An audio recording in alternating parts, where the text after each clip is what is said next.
Baik, bismillahirrahmanirrahim. Assalamualaikum warahmatullahi wabarakatuh. Halo semuanya. Perkenalkan, saya Sri Astuti, mahasiswi Perbankan Syariah dengan NIM 123070034. Pada kali ini, saya akan menganalisis laporan keuangan PT Bank Victoria Syariah atau sekarang yang sudah lebih dikenal dengan PT Bank Syariah Nasional atau BSN.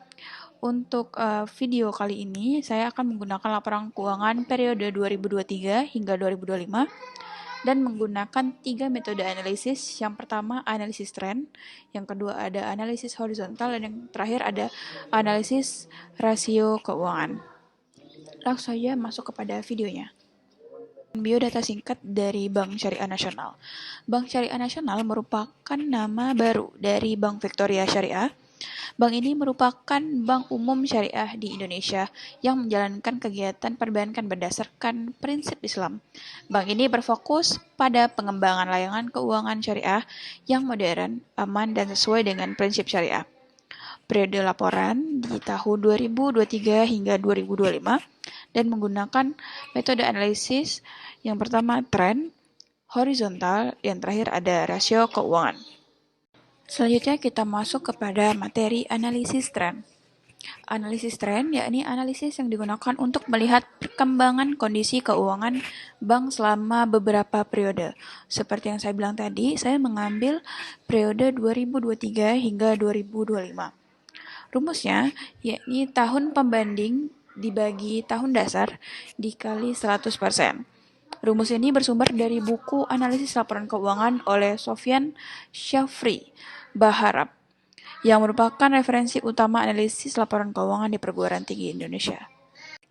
Berikut adalah contoh penerapan rumus untuk di tahun 2023, 2024, dan 2025. Bisa teman-teman lihat, ini pada tahun 2023, tahun dasar, yakni nilainya 3.082 miliar dibagi 3.082 miliar dikali 100, yang jumlahnya adalah 100% sebagai tahun dasar. Yang kedua, di indeks 2024, itu naik menjadi 107,5%.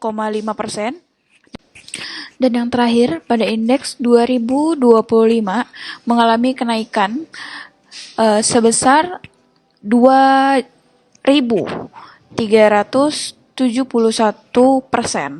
dari tahun dasar yang hanya 3.082 miliar menjadi 73.069 miliar. Selanjutnya masuk kepada analisis horizontal. Analisis horizontal digunakan untuk melihat perubahan atau pertumbuhan laporan keuangan antar periode, yakni persentase perubahan nilai tahun ini dibagi nilai tahun sebelumnya dikurang nilai tahun sebelumnya dikali 100%. Rumus ini bersumber dari buku Financial Statement. Baik, ini untuk penerapan dari rumus analisis horizontal. Bisa teman-teman lihat pada pertumbuhan aset di 2023-2024 itu naik sebesar 7,5%. Dan pertumbuhan aset di 2024 hingga 2025 naik sebesar 2.104%. Sedangkan pada pertumbuhan laba sebelum pajak di tahun 2023-2024 sebesar 65,6%.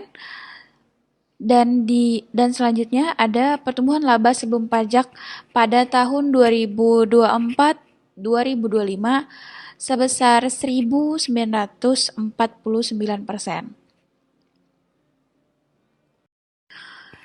Yang ketiga, analisis rasio keuangan. Di sini saya mengambil dua, yakni ada ROA atau Return on Asset dan ROE, Return on Equity.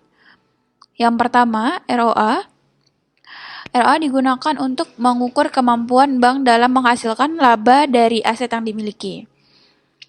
Rumusnya, ROA sama dengan laba bersih dibagi total aset dikali 100%. Contohnya, saya ambil pada data 2024, yakni ROA-nya sebesar 0,82%. Yang kedua ada ROE, Return on Equity, yakni mengukur kemampuan bank menghasilkan laba dari modal pemegang saham. Rumusnya ROE, laba bersih dibagi total ekuitas dikali 100%. Dan contohnya saya ambil juga dari tahun 2024 sebesar 1,90%. Bisa teman-teman lihat dari ROA pada tahun 2023 hingga 2025, ini meningkat konsisten. ROA 2025 lompat signifikan pasca merger BSN, dan ROE 2025 mencapai 5,38%, yakni perbaikan profitabilitas ekuitas. Nah, itulah tadi penjabaran dari analisis laporan keuangan pada Bank BSN tahun 2023 hingga 2025. Semoga penjelasan yang saya berikan tadi sedikit banyaknya menjadi ilmu yang bermanfaat untuk kita semua. Terima kasih atas partisipasinya. Wabillahi taufiq wa hidayah. Wassalamualaikum warahmatullahi wabarakatuh. Dadah. Sampai jumpa di kesempatan selanjutnya.